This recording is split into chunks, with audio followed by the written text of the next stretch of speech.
Subscribe now and press the bell icon. Hello guys, तो आज हम लोगों का जो क्लास है वो क्लास 12th है। तो हम लोगों ने इसके क्लास 12th के प्रीवियस क्लासेस में क्या पढ़ा था, मैट्रिक्स, टाइप्स ऑफ मैट्रिक्स, उसके बारे में हम लोगों ने डिस्कस कर लिया था।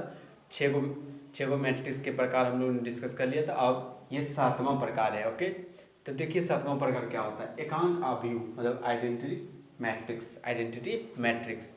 अब इसको कैसे पहचानेंगे, आइडेंटिटी मैट्रिक्स क्या होता है, कैसे पहचाने इसको। तो आइडेंटिटी मैट्रिक्स को तो पहले याद रखिए कि इसे हम लोग डिनोट आई से करते हैं।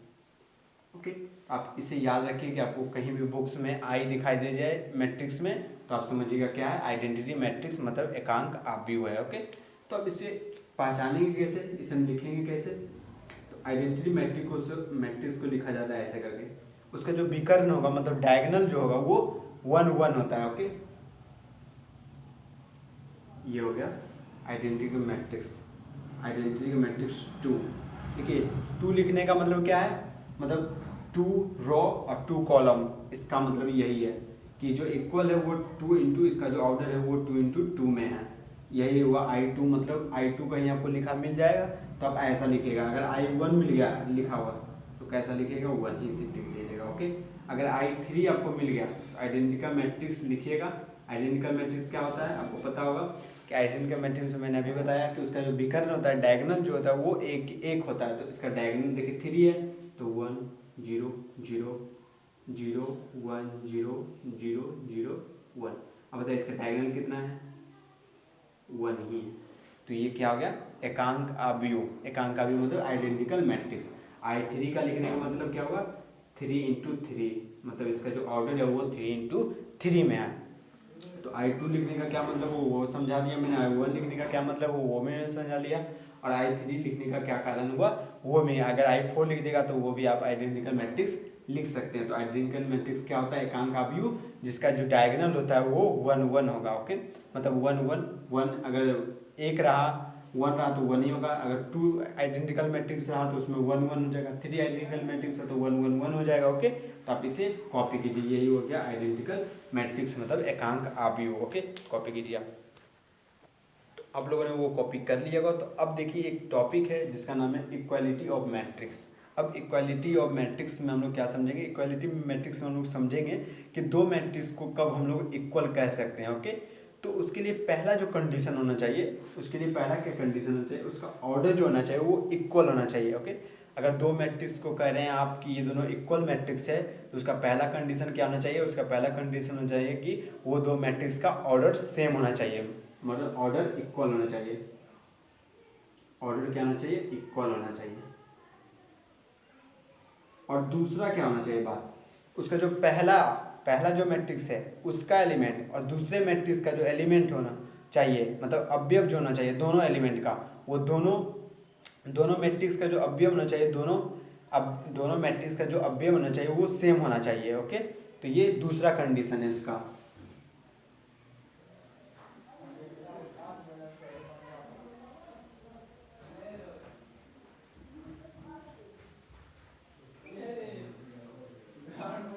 ओके, मतलब दोनों एलिमेंट का जो दोनों मैट्रिक्स का एलिमेंट होगा वो दोनों सेम हो जाएगा। आइए एक एग्जांपल लेते हैं हम लोग इसका। ओके, इक्वल मैट्रिक्स का। तो बोल रहेगा आपको ए और बी मैट्रिक्स इक्वल है। इसका मतलब क्या हुआ, ए मैट्रिक्स हमारा दिया हुआ है 1 2 3 और 4, ये इसका ऑर्डर क्या है 2 इंटू 2 है। ओके, अब बी मैट्रिक्स हमारा क्या दिया हुआ है 1 2 3 और 4, इसका भी ऑर्डर कितना है 2 इंटू 2 है। देखिए हम तभी कह सकते हैं ए बराबर बी, मतलब इक्वल तभी कह सकते हैं कि ए इक्वल टू बी तभी होगा जब इसका ऑर्डर सेम होना चाहिए। तो ये तो पहला तो कंडीशन सही होगी कि ऑर्डर दोनों का सेम है, 2 इंटू 2 है। दूसरा कंडीशन क्या चाहिए हम लोगों को, बोथ एलिमेंट आर सेम, मतलब दोनों का जो एलिमेंट होना चाहिए, मतलब अवयव होना चाहिए, दोनों का सेम होना चाहिए। तो इसमें देखिए एक है सही है, यहीं पे रहना चाहिए। A11 की जगह सेम रहना चाहिए, A12 की जगह देखिए 2 ही है, A21 की जगह ये हम लोगों ने नहीं बताया था, ये हम लोगों को बताया, ये पहले प्रीवियस क्लास में मैंने बताया था 1 A11 होता है, यहाँ A12 होता है, A21 होता है, A22 होता है और नीचे बढ़ते जाएगा। ओके, तो अब देखिए ये एलिमेंट सेम है, ये एलिमेंट सेम है, तो हम लोग ये भी सेम है, मतलब दो पहला कंडीशन और दूसरा कंडीशन दोनों सेटिस्फाई कर रहा है। इसका मतलब क्या होगा, इसका मतलब यही हुआ कि दोनों ए और ए मैट्रिक्स और बी मैट्रिक्स एक दूसरे के इक्वल मैट्रिक्स हो।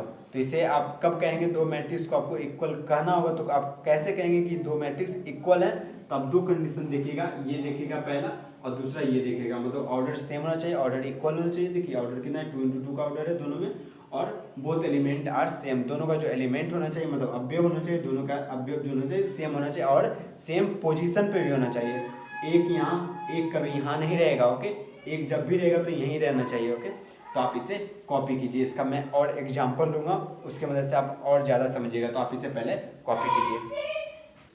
तो आप लोगों ने वो कॉपी कर लिएगा, तो उसके बाद देखिए एक क्वेश्चन मैंने लिया, देखिए क्या कह रहा है इसमें, दोनों अवयव समान है, ये मैट्रिक्स और ये मैट्रिक्स दोनों समान, इसका इंग्लिश मैंने बोल दिया यहाँ, बोथ मैट्रिक्स आर इक्वल, दोनों जो मैट्रिक्स है वो इक्वल है। तो कह रहा है क्या, ए बी और जेड और बी ए मतलब यक्स ए जेड बी सी का मान निकाले, इसका मान निकाले। तो पहले मैंने बताया था कि दो मैट्रिक्स को आप कब कहेंगे कि दो मैट्रिक्स इक्वल है, हालांकि यहाँ क्वेश्चन में बोल दिया गया है कि ये दोनों जो मैट्रिक्स है वो दोनों इक्वल है। ओके, तो आप लोग यक्स इस सब का मान निकालना है। तो देखिए दो मैट्रिक्स इक्वल है, इसका मतलब हम लोग क्या समझे कि दोनों का ऑर्डर सेम है। अगर क्वेश्चन ही में बोल दिया कि दो मैट्रिक्स जो है ये दोनों जो है वो इक्वल मैट्रिक्स है, क्वेश्चन में बोल दिया गया, तो आप क्या समझिएगा कि दोनों जो मैट्रिक्स होगा वो ऑर्डर सेम होगा और जो इसके एलिमेंट होंगे वो दोनों एक दूसरे के बराबर होंगे।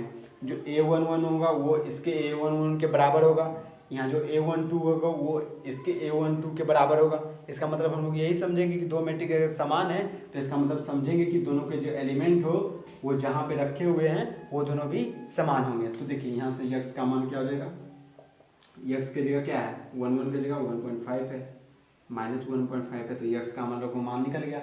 वाई का मान कितना होगा, वाई की जगह क्या लिखा हुआ है 0 लिखा हुआ है, तो वाई का मान निकल गया। जेड का जगह कितना है 2 लिखा हुआ है, जेड का भी मान निकल गया। ए की जगह कितना है √6 है, इसका भी मान निकल गया। बी की जगह कितना है 3 है, इसका भी मान निकल गया। सी की जगह कितना है 2 है, इसका भी मान निकल गया। हम लोगों को यही फाइंड आउट करने के लिए कहा था, मतलब निकालने के लिए कहा था।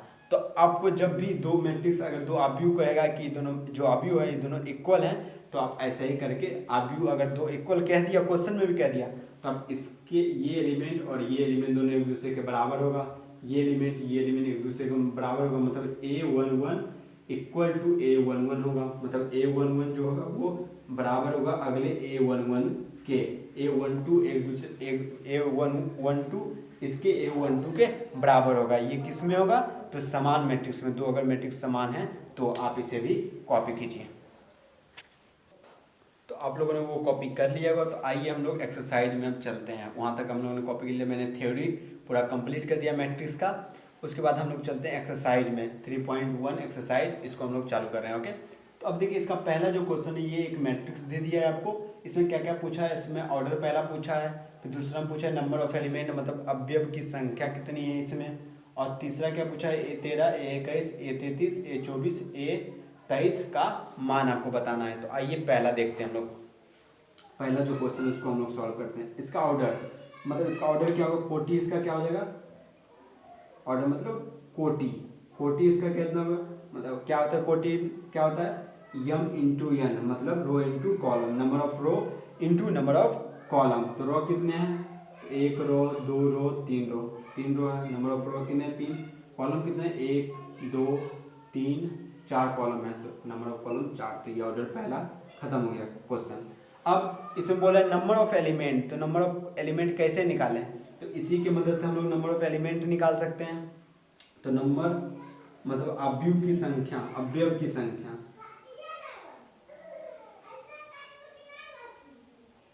अवयव की संख्या मतलब इसमें कितने अवयव हैं, अवयव किसे कहते हैं, 1 अवयव 2 अवयव 3 अवयव 4 अवयव 5 अवयव 6 अवयव 7 8 9 10 11 12 अवयव है। तो इसको निकालने का शॉर्टकट तरीका, अगर बड़ा रहता ये मतलब ये रहता मतलब 9000 गुना 10,000 अवयव का रहता, तो हम लोग कैसे गिनते, थोड़ी हम लोग ऐसे नहीं गिनते हैं। हम लोग एलिमेंट अवयव की संख्या कैसे निकाल लेते हैं, ये ऑर्डर जो निकाले ना इसी को हम लोग मल्टीप्लाई कर देते हैं। तो 4 × 3 कितना हो जाएगा 12, तो यही हो गया नंबर ऑफ एलिमेंट मतलब अवयव की संख्या, मतलब इसमें कितने अवयव हैं। अवयव किसे कहते हैं, तो अवयव हम लोग इसे कहते हैं, एक अवयव हो गया, ये दो अवयव हो गया, तीन हो गया, इसे ही इंग्लिश में हम लोग क्या कहते हैं, एलिमेंट कहते हैं। ओके, अब तीसरा क्वेश्चन क्या पूछा है, देखिए A13 का मान, तो A13 क्या होगा बताइए, A11 A12 A13 कितना हो गया, 19 हो गया। अब A21 क्या होता था, हम लोग बताए थे नीचे में आ जाता है A21 कितना है 35। A33 कितना होगा, A31 A32 A33। A33 कहने का मतलब क्या होगा, रो, तीसरा रो और तीसरा कॉलम। तो आइए देखो तीसरा रो में हम लोग चलते हैं, तीसरा रो ये हो गया, तीसरा रो ये हो गया, तीसरा कॉलम, तो पहला कॉलम दूसरा कॉलम तीसरा कॉलम, तो तीसरा कॉलम तो कटा कहाँ दोनों जगह, -5 की जगह, तो यही हो गया तीसरा रो तीसरा कॉलम। ओके, फिर A24 का मान देखिए कितना है, A24 का मान 21 22 23 24, A24 का मान कितना है 12। फिर A23 का मान कितना है, A23 का मान 21 22 23 5/2। तो आप ये पहला वाला क्वेश्चन मैंने सॉल्व कर दिया। इसमें पहला क्या था, ऑर्डर निकालना, दूसरा क्या था, नंबर ऑफ एलिमेंट निकालना, और तीसरा ये आपको निकालना था जो मैंने इसके प्रीवियस क्लास में ही बता दिया था। ओके, तो आप इसे कॉपी कीजिए इस क्वेश्चन को। तो आप लोगों ने वो कॉपी कर लिएगा। तो आइए हम लोग दूसरा क्वेश्चन लेते हैं। इसमें क्या बोला, देखिए अगर आव्यूह में, मतलब अगर आव्यूह में एक आव्यूह है जिसमें 24 अवयव हैं, तो इसकी कितनी और एक कोटि होगी। मतलब एक आव्यूह है, एक मैट्रिक्स है जिसमें कितने एलिमेंट है, मतलब कितने अवयव है, तो 24 अवयव है, तो इसका बोल रहा है कितना ऑर्डर पॉसिबल हो सकता है। इंग्लिश में क्या होगा, if a matrix has 24 elements so how much order, मतलब इसका कितना ऑर्डर हो सकता है। तो आइए हम लोग निकालते हैं इसका। मैंने जब थ्योरी बता रहा था जब मैं, तो उसमें ऐसा क्वेश्चन मैंने भी लिया था वहाँ। तो आइए देखिए 25 ऑर्डर है किसी मैट्रिक्स का, तब कितना ऑर्डर इसका पॉसिबल हो सकता है। तो पहला ऑर्डर हो सकता है 1 × 24, ये पहला ऑर्डर हो सकता है। छोटा सा स्टार्ट करेंगे हम लोग। ओके, तो 24 × 1 भी हो सकता है एक ऑर्डर। इसमें देखिए अलग है, दोनों अलग हैं, दोनों मल्टीप्लाई करके आप कहिएगा 1 × 24 कितना 24 होता है, 24 × 1 24 होता है। तो ऐसा नहीं, इसमें रो कितना है, एक रो है, इसमें रो कितना है 24 रो है। ओके, तो ये अंतर है, इसमें रो कितना है, इसमें रो एक ही है, A1 A2 A12 ऐसे करके एक ही रो है, बट इसमें रो कितना है, इसमें रो कितना है A11 A21 A31 ऐसे करते करते ही ये 24 हुआ। तो इन दोनों में अंतर है। अब 2 × 12 तीसरा ऑर्डर, और 12 × 2 ये हो गया। अब 3 से भी होगा, 3 × कितना 3 × 8, फिर 8 × 3, ओके, 4 × कितना 4 × 6, और 6 × 4 और पॉसिबल हो सकता है। और पॉसिबल इसका और पॉसिबल ऑर्डर नहीं हो सकता। तो कितना पॉसिबल ऑर्डर हो गया इसका, 1 2 3 4 5 6 7 8 पॉसिबल इसके ऑर्डर हो सकते हैं। अगर कोई एक मैट्रिक्स है जिसमें 24 गो अवयव हैं, एक मैट्रिक्स है जिसमें 24 गो अवयव हैं, तो इसका कितना नया और मैट्रिक्स पॉसिबल हो सकता है, इसका मतलब कितना ऑर्डर इसका पॉसिबल हो सकता है, कितना ऑर्डर बन सकता है इससे। तो इससे 8 ऑर्डर बन सकते हैं। हम लोग 24 को, कोई भी आपको एक मैट्रिक्स दे देगा, मैट्रिक्स नहीं दे देगा, उसमें से बोलेगा कि आपको 24 को एलिमेंट है, उस मैट्रिक्स में 24 एलिमेंट है, तो आपको बताना पड़ेगा कि उसका कितना नया और मैट्रिक्स बना सकते हैं आप। तो इसका हम लोग अगर 24 को एलिमेंट दे देगा, उसका नया मैट्रिक्स 8 मैट्रिक्स उसका नया हम लोग बना सकते हैं। ओके, जैसे देखिए इसमें रो अलग अलग हैं, कॉलम भी अलग अलग है, तो नया मैट्रिक्स बन रहा है। ओके, तो नया मैट्रिक्स बनने का क्या मतलब होगा, नया ऑर्डर भी उसका हो जाएगा। ओके, तो अगर 24 एलिमेंट दे हम लोग को दे दिया जाएगा, तो उसका कितना ऑर्डर पॉसिबल हो सकता है, 8 ऑर्डर पॉसिबल हो सकता है। उसी तरह इसमें एक और क्वेश्चन दिया गया है। अब ये बोल रहा है दूसरा नंबर में 13 एलिमेंट है, एक मैट्रिक्स है जिसमें 13 एलिमेंट है, तो बताइए इसमें कितना पॉसिबल और ऑर्डर हो सकता है, मतलब कितना ऑर्डर इसमें पॉसिबल हो सकता है। तो अब इसका अगर एक मैट्रिक्स है उसमें 13 को एलिमेंट आपको दे दिया जाए, मतलब 13 को अवयव दे दिया जाए, तो उसका कितना नया मैट्रिक्स और बना सकते हैं। तो आइए हम लोग कितना बना सकते हैं। तो देखिए पहला मैट्रिक्स हुआ 1 × 13 और 13 × 1, और एक भी इसका नया मैट्रिक्स नहीं बन सकता। एक मैट्रिक्स बनेगा, पहला जो मैट्रिक्स बनेगा उसमें 1 रो होंगे और 13 कॉलम होंगे, और दूसरा जो मैट्रिक्स उसमें दूसरा जो मैट्रिक्स होगा उसमें 13 रो होंगे, 1 कॉलम होंगे। ओके, तो ये दूसरा क्वेश्चन है, आप इसे भी कॉपी कीजिए। ओके, तो आप इसे कॉपी कीजिए। तो आप लोगों ने कॉपी कर लिया उस क्वेश्चन को। तो आइए एक 3 नंबर में जो क्वेश्चन है उसको हम लोग लेते हैं, मैट्रिक्स के 3 नंबर में। 3 नंबर में बोल रहा है आपको क्या कि इसमें जो है, इसमें 18 एलिमेंट है, कोई एक मैट्रिक्स है, सपोज ए एक मैट्रिक्स है, इसमें 18 गो एलिमेंट हैं, मतलब 18 गो अवयव है। तो इसका बोल रहे कितना ऑर्डर पॉसिबल हो सकता है, मतलब इससे हम लोग 18 को आपको एलिमेंट दे देगा, तो आप कितना पॉसिबल और नया नया मैट्रिक्स बना दीजिएगा। मतलब समझिए आप लोग कि 18 को आपको अवयव दे देगा, तो आप इससे कितना नया नया और मैट्रिक्स जनरेट कर सकते हैं, मतलब नया नया और मैट्रिक्स बना सकते हैं 18 एलिमेंट से। तो आइए देखिए, हम लोग अगर नया नया ऑर्डर बन गया तो उससे वो भी तो एक नया मैट्रिक्स ही बना, कि हम लोग ऑर्डर से ही तो मैट्रिक्स बनाते हैं और मैट्रिक्स से तो ऑर्डर निकालते हैं। तो आइए देखिए, हम लोग देखते हैं। ओके, 18 एलिमेंट है तो कितना मैट्रिक्स होता है, 1 × 18 हो गया, 1 × 18, और फिर 18 × 1 हो गया, फिर दूसरा क्या 2 × 9 हो गया, 9 × 2 हो गया, फिर और बन सकता है 3 × 6 और 6 × 3 हो गया, और नहीं और पॉसिबल नहीं हो सकता है। तो आपको अगर 24 को अवयव दे देगा तो आप उससे नया नया मैट्रिक्स, कितना नया नया मैट्रिक्स और बना सकते हैं, मतलब नया नया ऑर्डर कितना बना सकते हैं, ऑर्डर बोलिए कितना नया बना सकते हैं, या नया नया और कितना मैट्रिक्स बना सकते हैं, दोनों एक, मतलब दोनों जो बात है वो एक ही है। तो देखिए नया नया मैट्रिक्स कितना होता है, 1 matrix, 2 matrix, 3 matrix, 4 matrix, 5 matrix और 6 मैट्रिक्स। इसका पॉसिबल कितना मैट्रिक्स बन सकता है, 6 मैट्रिक्स। और ऑर्डर कितना पॉसिबल हो सकता है, 6 ही ऑर्डर पॉसिबल हो सकता है।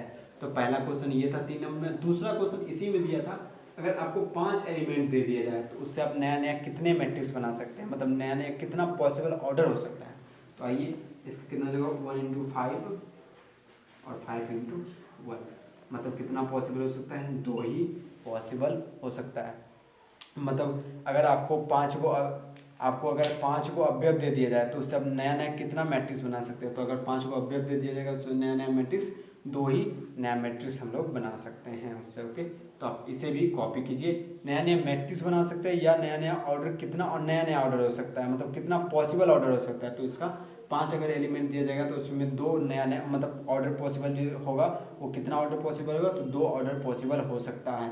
अगर आपको 18 एलिमेंट दिया जाएगा तो उससे कितना पॉसिबल हो सकता है ऑर्डर, तो उससे 6 ऑर्डर पॉसिबल हो सकते हैं। तो आप इसे भी क्वेश्चन को कॉपी कीजिए। ओके, तो आप लोगों ने इसे कॉपी कर लिएगा। तो आप इस जो चैप्टर है 3.1 एक्सरसाइज, आप उसे प्रैक्टिस कीजिए और बनाइए इसको अपने से।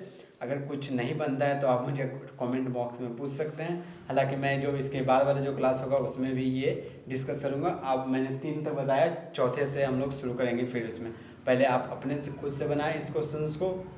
अभी इसमें और ज़्यादा क्वेश्चन नहीं है, मतलब 6-7 क्वेश्चन और हैं जो आपको बनाने हैं इसमें। ओके, तो हम लोग 4 से नेक्स्ट क्लास में हम लोग 4 से स्टार्ट करेंगे।